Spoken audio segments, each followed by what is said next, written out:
జర్నలిస్టుల ఇళ్ల స్థలాలకు సంబంధించి ప్రతిపాదనను తక్షణమే పంపాలని జిల్లా జాయింట్ కలెక్టర్ ఎం నవీన్ ఆర్డీఓలను ఆదేశించారు.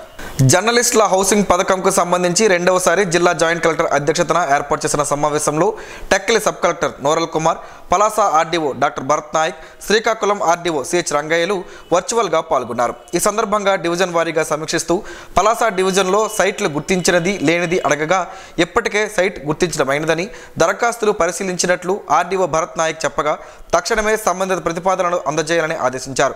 టెక్కలి సబ్ కలెక్టర్ నోరల్ కుమార్ మాట్లాడుతూ టెక్కలిలో ప్రభుత్వ భూమి అందుబాటులో లేదని చెప్పారు. టెక్కలిలో అందుబాటులో ఉన్న గ్రామాల్లో ప్రభుత్వ భూమి లేదా ప్రైవేట్ భూమి చూడాలని సబ్ కలెక్టర్కు జేసీ వివరించారు.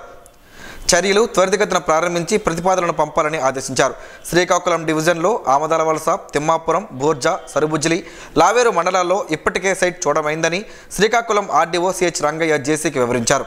జిల్లా జాయింట్ కలెక్టర్ ఎం నవీన్ మాట్లాడుతూ మొదటిసారి నిర్వహించిన సమావేశం నాటికి 326 దరఖాస్తులు రాగా రెండవసారి నిర్వహించిన సమావేశం నాటికి మరో 23 దరఖాస్తులు ఆన్లైన్లో వచ్చినట్లు వివరించారు. ఈ సమావేశంలో సభ్యులు Sasapu Joginaidu, V Sanyasinaidu, DIPRO K Chennakeswararao, DPRO K Balaman Singh, ఈ సెక్షన్ సూపరింటెండెంట్ నరసింహమూర్తి తదితరులు పాల్గొన్నారు.